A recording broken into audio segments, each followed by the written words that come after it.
This video is brought to you by Splice. है मजबूत रहे टूट। तेरा आना तो एक बहाना था, मेरे घर को जो सजाना था। Splice ply board and doors, हम दरवाजे ही नहीं रिश्ते भी मजबूत बनाते हैं। साल 2008, पश्चिम बंगाल का सिंगूर, कलकत्ता से कुछ 50 किलोमीटर दूर बसा ये कस्बा देश की सबसे बहस तलब जगह बन चुका था। बंगाल में लेफ्ट की सरकार थी और सरकार ने टाटा कंपनी को सिंगूर में लखटकिया बनाने के लिए जगह दे दी थी। लखटकिया यानी लाख टके की कार उर्फ टाटा नैनो। लेकिन रतन टाटा का भारत के मध्यम वर्ग को 4 पहिए का मालिक बना देने का सपना धराशायी हो रहा था। तब की प्रमुख विपक्षी पार्टी तृणमूल कांग्रेस की ममता बनर्जी और कई सारे सामाजिक कार्यकर्ता टाटा को प्लांट के लिए सरकार द्वारा उपजाऊ भूमि देने के मुद्दे पर प्रदर्शन कर रहे थे। कुछ मजदूर और खेतीहर किसान भी इसमें शामिल थे। लाठीचार्ज वगैरह हुआ, बहस हुई। टाटा के लिए ये विरोध भारी पड़ रहा था। आखिरकार टाटा ने अक्टूबर 2008 में ऐलान कर दिया कि वो इस प्लांट को बंगाल के सिंगूर में नहीं लगाएंगे। कहते हैं कि रतन टाटा के फोन पर उस समय एक एसएमएस आया। एसएमएस नरेंद्र मोदी ने भेजा था। मैसेज में लिखा था, सुस्वागतम। रतन टाटा गुजरात चले गए। यहाँ पर साणंद में नया प्लांट खोलना था, लेकिन साणंद में जमीन का मिलना कठिन था। जिस जमीन पर टाटा की फैक्ट्री लगनी थी वहां कुछ पेच फंसा था। पेच सॉल्व करने का जिम्मा एक आईएएस अधिकारी को दिया गया। अधिकारी उस समय मुख्यमंत्री कार्यालय में सचिव के पद पर कार्यरत था। पेचीदे से लगते इस जमीन के मामले को कुछ ही हफ्तों के भीतर इस आईएएस अधिकारी ने सॉल्व कर दिया। टाटा की फैक्ट्री जम गई। जिस आईएएस अधिकारी ने ये कारनामा कर दिखाया, उस अधिकारी ने 12 जनवरी 2021 को अपने रिटायरमेंट से 2 साल पहले ही वीआरएस ले लिया, यानी ऐच्छिक सेवानिवृत्ति, और 14 जनवरी को धूमधाम से लखनऊ में बीजेपी की सदस्यता ले ली। अधिकारी का नाम है अरविंद कुमार शर्मा। वही अरविंद जिन्हें यूपी में होने जा रहे विधान परिषद चुनाव के ठीक पहले बीजेपी में शामिल कराया गया और अब एमएलसी प्रत्याशी भी घोषित कर दिया गया है। चर्चा तो ये भी लखनऊ में हावी है कि अरविंद शर्मा को शायद 2022 में होने वाले विधानसभा चुनाव के पहले वोट साधने के लिए प्रदेश का उप मुख्यमंत्री भी बनाया जा सकता है। क्यों? क्योंकि पत्रकार दावा करते हैं कि ये पीएम मोदी का मिशन यूपी है। सूत्रों के हवालों से आ रही खबर दावा करती हैं कि नरेंद्र मोदी ने 8 जनवरी को ही योगी आदित्यनाथ को बता दिया था कि अरविंद शर्मा यूपी जाएंगे। लेकिन अरविंद शर्मा की कहानी इतनी सी नहीं है, ये काफ़ी रोचक है। 1988 बैच के गुजरात काडर के आईएएस अधिकारी हैं, लेकिन खुद रहने वाले हैं यूपी के मऊ के। यहाँ के मोहम्मदाबाद गोहना तहसील के रानीपुर विकास खंड के अंतर्गत आता है काजा खुर्द गांव। खबरों के मुताबिक यहीं अरविंद शर्मा का जन्म साल 1962 में हुआ। श्रीमूर्ति राय और शांति देवी के 3 बेटों में अरविंद सबसे बड़े। गांव के स्कूल से प्राथमिक पढ़ाई करने के बाद डीएवी इंटर कॉलेज से इंटर पास किया, फिर चले गए इलाहाबाद यूनिवर्सिटी। वहां से ग्रेजुएशन और पोस्ट ग्रेजुएशन किया, पीएचडी भी की, फिर सिविल सेवा की तैयारी शुरू की, चुन भी लिए गए। कहा जाता है कि नरेंद्र मोदी ने अरविंद शर्मा को अपनी आंख के तारे की तरह रखा। जहां जहां गए अरविंद शर्मा को भी साथ ले गए। तो क्या है कहानी इतनी करीबी की? साल 2001 में चलिए, गुजरात के तत्कालीन मुख्यमंत्री केशुभाई पटेल बहुत दिक्कतों से गुजर रहे थे। 1998 में कांडला बंदरगाह पर तूफान, साल 1999 और 2000 का कच्छ और सौराष्ट्र का सूखा, और साथ ही 2001 का भुज का भूकंप। इनके साथ साथ पंचायत और उपचुनाव में भी भाजपा अच्छा प्रदर्शन नहीं कर रही थी। केशुभाई पटेल से शीर्ष नेतृत्व खुश नहीं था।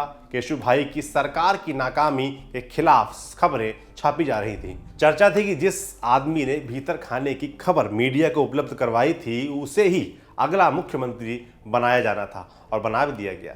7 अक्टूबर 2001 को नरेंद्र मोदी ने गुजरात के 14वें मुख्यमंत्री के रूप में शपथ ली। द कारवा मैगजीन को दिए इंटरव्यू में आउटलुक पत्रिका के संपादक रह चुके विनोद मेहता ने बताया था, जब नरेंद्र मोदी दिल्ली में बीजेपी के लिए काम कर रहे थे, वो एक दिन मेरे से मिलने मेरे दफ्तर आए। उनके पास कुछ ऐसे दस्तावेज थे जो गुजरात की केशुभाई की सरकार के खिलाफ जाते थे।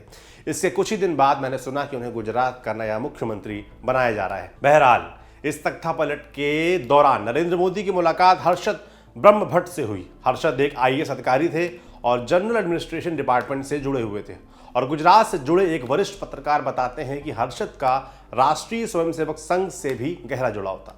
नरेंद्र मोदी से मुलाकात के बाद हर्षद ने नरेंद्र मोदी को अरविंद कुमार शर्मा का नाम सुझाया।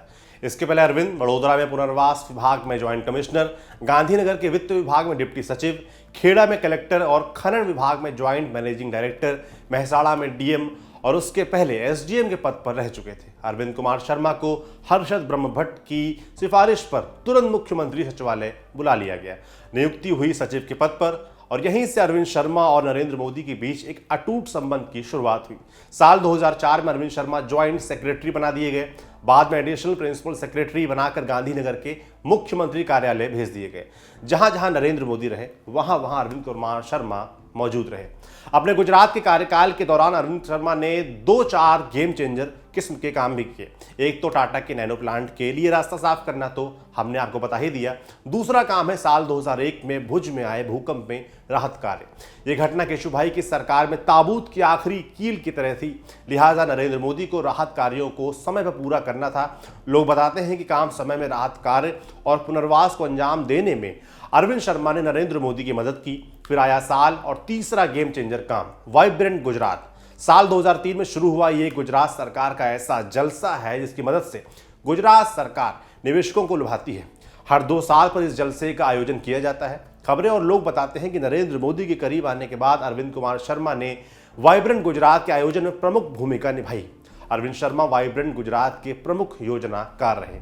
2002 में हुए गुजरात दंगों की वजह से नरेंद्र मोदी और अमेरिका में संबंध काफी अच्छे नहीं थे, खटाई भरे थे। मोदी बहुत समय तक अमेरिका नहीं जा सके थे, वीजा पर रोक थी। लेकिन जानकार बताते हैं कि अरविंद शर्मा ही वो व्यक्ति थे जो साल 2014 में अमेरिकी एम्बेसडर नैन्सी पॉवेल को गांधीनगर लेकर आए थे और धीरे धीरे नरेंद्र मोदी और अमेरिका के रिश्तों के बीच जमी बर्फ पिघलने लगी।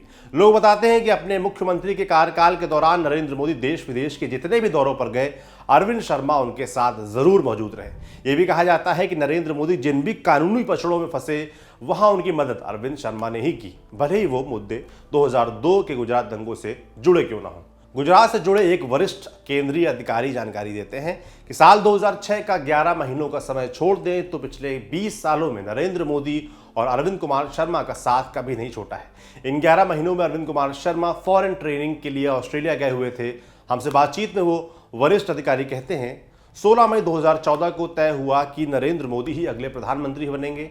17 मई को नरेंद्र मोदी ने अरविंद कुमार शर्मा को फोन किया कि आपको मेरे साथ दिल्ली चलना है। अरविंद शर्मा रेडी हो गए। 26 मई को नरेंद्र मोदी ने कार्यभार संभाला और 30 मई को अरविंद शर्मा को नियुक्ति पत्र मिल गया। प्रधानमंत्री कार्यालय में अरविंद शर्मा ने 3 जून को ज्वाइंट सेक्रेटरी का कार्यभार संभाला। फिर 22 जुलाई 2017 को एडिशनल सचिव बना दिए गए। 30 अप्रैल 2020 को अरविंद कुमार शर्मा को micro, small and medium enterprises MSME मंत्रालय में सचिव बना दिया गया और आखिर में अब है ऐच्छिक सेवा निवृत्ति।